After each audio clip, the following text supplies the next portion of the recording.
आज हम लोग एक बहुत ही common problem female pattern hair loss के बारे में बात करेंगे। जो फीमेल पैटर्न हेयर लॉस होता है उसी को उसका जो दूसरा नाम होता है वो एंड्रोजेनेटिक एलोपेशिया इन फीमेल्स बोला जाता है। ये जो फीमेल पैटर्न हेयर लॉस की प्रॉब्लम है ये बहुत ही कॉमन प्रॉब्लम है और धीरे धीरे इस प्रॉब्लम का इंसिडेंस बढ़ता चला जा रहा है। ये जो प्रॉब्लम होता है इसमें जिसको ये प्रॉब्लम होती है उनके जो बाल, जिन महिलाओं में ये प्रॉब्लम होती है उनके बाल जो होते हैं वो पतले होते जाते हैं, बिल्कुल पतले कमज़ोर रोएं जैसे होते जाते हैं और जो आगे का हिस्सा होता है ये खाली होते जाता है। और इस प्रॉब्लम में 3 तरह का गंजापन देखा गया है। एक तरह का गंजापन है जिसमें जो बीच की मांग वाला एरिया है, मतलब सेंट्रल जो पार्टीशन लाइन है जहाँ से मांग कंघी की जाती है वो वाला एरिया खाली होता जाता है। जो मांग वाला एरिया है वो खाली होता जाएगा। दूसरा जो पैटर्न होता है जिसमें आगे की जो फ्रंटल हेयर लाइन है, जो आगे की लाइन है ये इंटैक्ट रहेगी आगे की हेयर लाइन, लेकिन पीछे का जो है वो गंजा होता जाएगा और जो पीछे की स्किन है वो दिखने लगेगी। मतलब इसको देखेंगे तो दूर से ही साफ साफ आप जो स्किन है वो दिखेगी। नॉर्मली ये बाल से ढकी होनी चाहिए, मतलब आपका ये दिखना नहीं चाहिए, गंजापन पता नहीं चलना चाहिए। लेकिन उस प्रॉब्लम में बाल इतने खाली हो जाता है ये एरिया कि बाल दिखने लगता है। जो थर्ड पैटर्न इसमें कॉमनली देखा गया है, ये साइड का जो बाल है ये साइड का ये खाली हो जाता है। तो इस प्रॉब्लम में ये जो प्रॉब्लम होता है ये 20 साल 18 साल की बच्चों में भी देखा जा रहा है। जो 18 साल 19 साल के एडोलेसेंट हैं उनमें भी देखा जा रहा है और फिर लेट एज में भी देखा जाता है। लेट जैसे जैसे उम्र बढ़ती जाती है वैसे वैसे इस प्रॉब्लम के इंसिडेंस बढ़ने के ज़्यादा चांस होते हैं। तो इस बीमारी का जो एक पीक इस समय देखा जा रहा है वो 20 से 30 या 35 की उम्र में देखा जा रहा है और एक बार 50 के बाद मतलब पोस्ट मेनोपॉजल कंडीशन में देखा जाता है। मतलब adolescent and post menopausal 2 condition में ये बीमारी ज़्यादा देखी जाती है। और बालों के गंजापन की वजह से ये काफ़ी ज़्यादा फ्रस्ट्रेटिंग प्रॉब्लम होती है। मतलब कि जिसको भी ये प्रॉब्लम होता है वो यूजुअली काफ़ी स्ट्रेसफुल सिचुएशन में महसूस करता है। जो नेक्स्ट प्रश्न उठता है कि आखिर ये प्रॉब्लम होती क्यों है।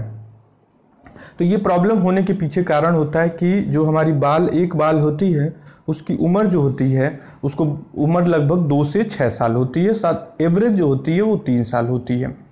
तो जो नॉर्मली सर पे हमारे मोटे मजबूत बाल होते हैं उन्हें एनाजन हेयर बोला जाता है, एनाजन। और जो इस परेशानी में जो एनाजन बाल होते हैं वो बहुत तेज़ी से डैमेज होकर के टीलोजन हेयर में कन्वर्ट हो जाते हैं। मतलब कि पतले बिल्कुल रोए जैसे जिनमें बिना जान वाले बालों में वो कन्वर्ट तेज़ी से होते जाते हैं।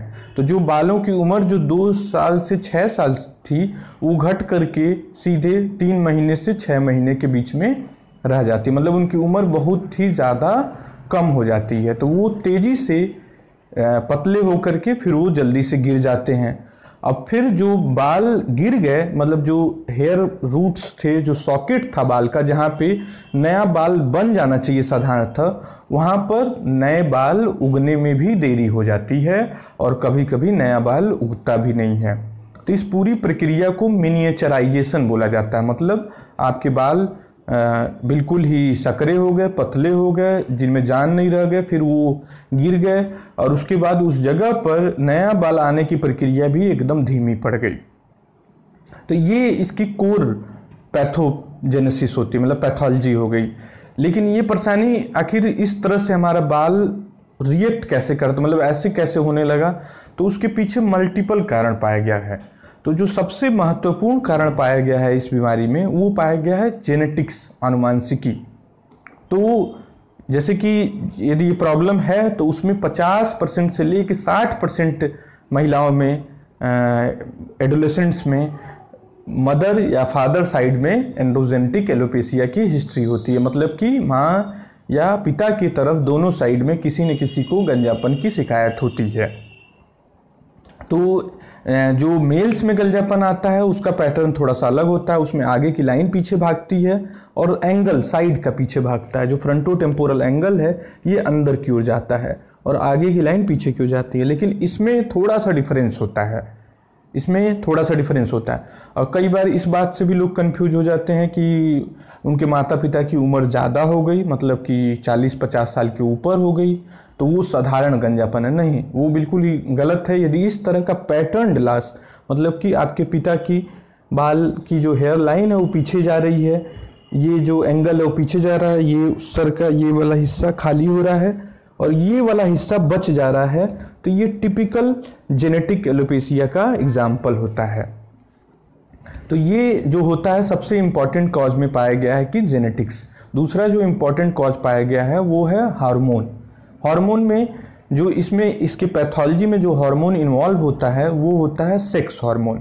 तो सेक्स हार्मोन में दो हार्मोन होते हैं, टेस्टोस्टेरॉन एंड डाईहाइड्रोटेस्टोस्टेरॉन। तो या तो इस हार्मोन का लेवल बढ़ जाए या ये हार्मोन जो एंड रिसेप्टर्स होते हैं, जो अंतिम बिंदु होते हैं जिस पे ये काम करते हैं बाल की जड़ों पे, वो ज़्यादा सेंसिटिव हो जाए। तो ये परेशानी ज़्यादा उन लोगों में देखा गया है कि जिसमें या तो मेल हार्मोन बढ़ जाए, एंड्रोजन हार्मोन जिसका नाम है टेस्टोस्टेरॉन या डाईहाइड्रोटेस्टोस्टेरॉन, या फिर जो रिसेप्टर है उसकी एंड्रोजन रिसेप्टर, जो हार्मोन का रिसेप्टर है उसकी सेंसिटिविटी बढ़ जाए, तो भी ये देखा गया है कि इन लोगों में ये बीमारी ज़्यादा देखी गई है। इसके अलावा जो दूसरे हार्मोन हैं उनमें भी गड़बड़ी की वजह से भी ये प्रॉब्लम ज़्यादा देखी गई है। जैसे यदि आपको पॉलीसिस्टिक ओवेरियन डिजीज़ है, पीसीओडी, थायराइड हार्मोन के डिस्टर्बेंस हैं, प्रोलैक्टिन हार्मोन की डिस्टर्बेंस है, गड़बड़ी है, तो भी ये दिक्कत ज़्यादा पाई गई है जिनमें भी ये दिक्कत। तो जो पीसीओडी सिंड्रोम है उसको एक साथ मेटाबॉलिक सिंड्रोम में भी क्लब किया जा सकता है, मतलब एसोसिएटेड उससे ज़्यादा पाया गया है ये। तो जो मेटाबॉलिक सिंड्रोम से ग्रसित लोग हैं, जो पीसीओडी से ग्रसित महिलाएं हैं, उनको ये प्रॉब्लम ज़्यादा देखी जाती है। इस परेशानी में इन्वायरमेंटल थिंग्स का भी रोल पाया गया है। यदि आपके शरीर में खून की कमी है, आपके शरीर में आयरन वाइटामिन्स की कमी है, तो ये परेशानी ज़्यादा तेज गति से प्रोग्रेस कर सकती है और जल्दी आ सकती है। इसके अलावा यदि आपका स्ट्रेसफुल लाइफ है, आपका किसी स्मोकिंग, टोबैको च्यूइंग इस तरह की कुछ हिस्ट्री है, तो भी ये प्रॉब्लम जल्दी प्रोग्रेस करता है और तेज़ी से प्रोग्रेस करता है। तो इसके जो कॉज हैं एक मायने में मल्टीफैक्टोरियल होते हैं। नेक्स्ट प्रश्न ये उठता है कि इसकी डायग्नोसिस कैसे हो।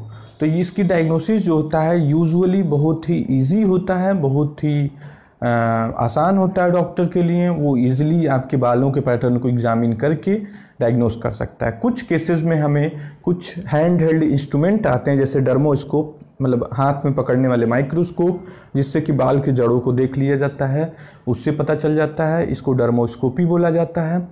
इसके अलावा ज़रूरत पड़ने पे कुछ एक विशेष पैटर्न होता है जिसमें जो फीमेल पैटर्न हेयर लॉस है उसका एक पैटर्न होता है जिसमें पूरे सिर के बाल, इवन जो पीछे का हिस्सा है ऑक्सीपिटल एरिया, ये भी खाली होने लगता है।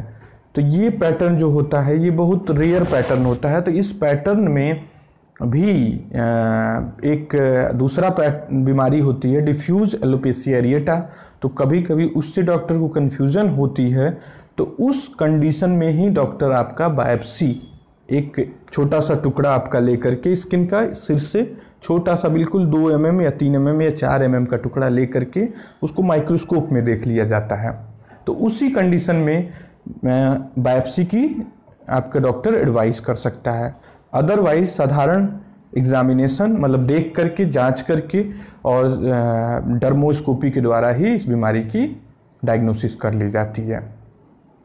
इसका ट्रीटमेंट का जो बात है वो हम लोग नेक्स्ट वीडियो में करेंगे। Thank you.